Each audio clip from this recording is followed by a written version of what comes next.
As I mentioned earlier, energy appears in nature in several forms.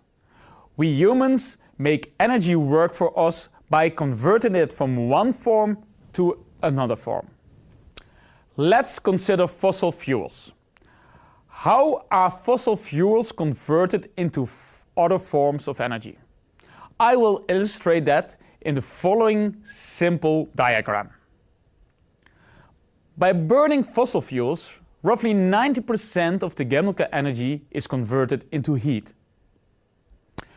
Using heat engines, thermal energy can be converted into mechanical energy. Heat engines have a conversion efficiency of up to 60%. The far majority of the current cars and trucks are based on this principle. Mechanical energy can be converted into electricity using electric generators with an efficiency of 90%. This shows that in all process steps of making electricity out of fossil fuels, at least 50% of the initial available chemical energy is lost in the various conversion steps. Chemical energy can be directly converted into electricity using a fuel cell. The most common fuel used in fuel cell technology is hydrogen. Typical conversion efficiencies of fuel cells are 60%. A regenerative fuel cell operates in the reverse modus and converts electrical energy into chemical energy. Such an operation is called electrolysis, and the device operated in such mode called electrolyzer. Typical conversion efficiencies of hydrogen electrolyzers of 50–80% have been reported.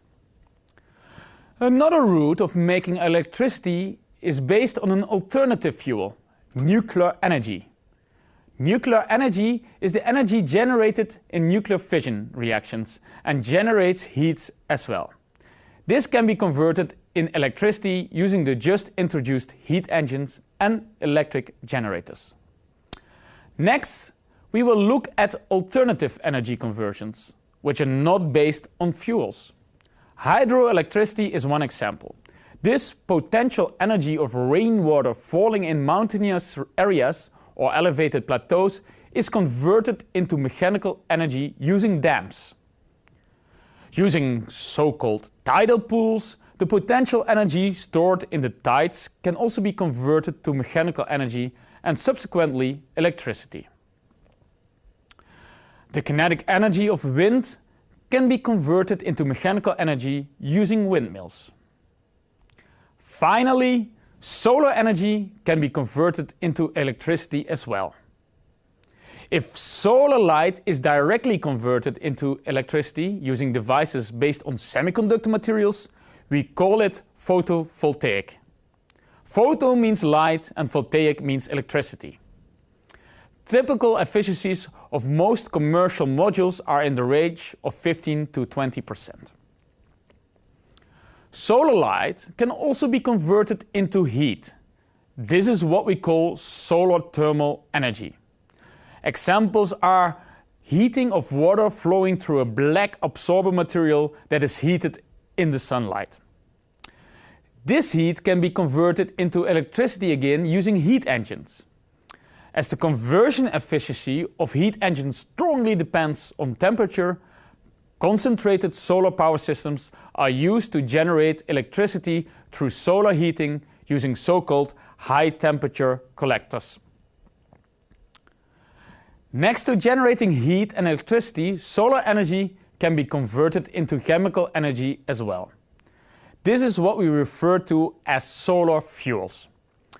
This is possible by using photovoltaics and regenerative fuel cells, but solar light can also be directly converted to fuels using photoelectrochemical devices. This means we can convert solar energy into electricity, heat, and chemical energy.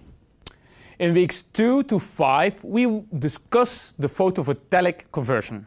In week 6, we will discuss the solar thermal and the solar fuel route. Renewable energy sources are energy sources that are replenished by natural processes at a rate comparable or faster than its rate of consumption by humans. Consequently, hydro, wind, and solar energy are renewable energy sources. Fossil fuels and nuclear energy are not renewables, as their fuels are consumed faster than they are generated in nature. From all the energy sources based on chemical, thermal, nuclear, hydro, wind, solar, and geothermal, roughly a third is being used to generate electricity. Electricity is a form of energy that can be easily and cheaply transported with relatively small losses through an electric grid. We might not realize it anymore, but electricity has made today's modern society possible. It is a symbol of modern life and progress. Electricity has been practically used for more than 100 years now. Electricity provides us the energy to cook food, to wash, to do the laundry, illuminate the houses and streets, watch TV, air condition and heat, work on a computer and surf on the internet. The access to electricity determines the living standard of humans. We must realize that around 1.2 billion out of the 7 billion people worldwide still do not have access to the electricity grid. The electricity worldwide is mainly generated from oil, coal, gas, nuclear and hydropower. Here we see the relative contributions of these sources to the global electricity generation in 2007. 65% of the electricity is coming from fossil fuels, where coal is the dominant contributor.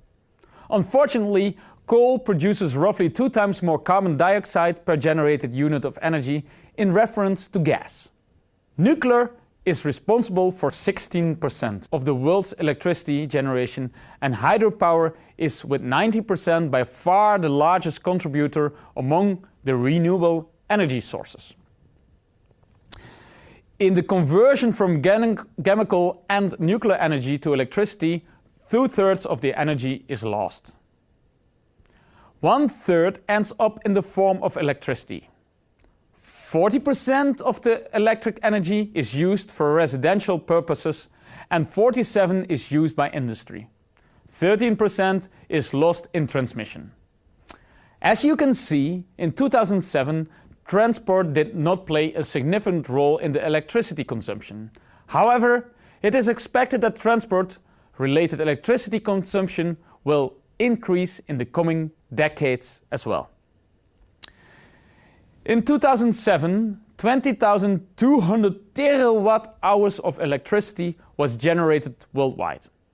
If you consider a 0.5 gigawatt nuclear power plant, it means that we need around 5,000 nuclear plants around the world if our electricity needs would be fully covered by nuclear power. Realize that sources for electricity generation might differ from country to country.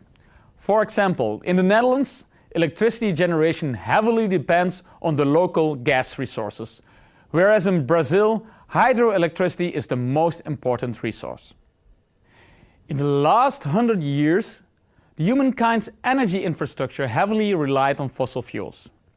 We are quickly using the solar energy of millions and millions of years, converted into chemical energy by the photosynthetic process and stored in the form of gas, coal, and oil. How did we do that before the Industrial Revolution? The main source of energy back then was wood and biomass, which is a secondary form of solar energy. The energy source was replenished in the same characteristic time as the energy being consumed. In the pre-industrial era, humankind was basically living on a secondary form of solar energy. I'm not claiming that this energy consumption was a fully sustainable way of living. We have to take in mind that deforestation due to increasing population density was already playing a role at the end of the first millennium in Europe. The sun has been the energy source for all the processes on the surface of a planet. Wind is a result of temperature difference in the atmosphere induced by solar irradiation. Waves are generated by the wind. Clouds and rain are initially formed by the evaporation of water due to sunlight. As the sun is the only real energy source we have, we need to move back again to an era in which we start to utilize the sun to satisfy our energy needs. In this course, I will introduce you to that technology.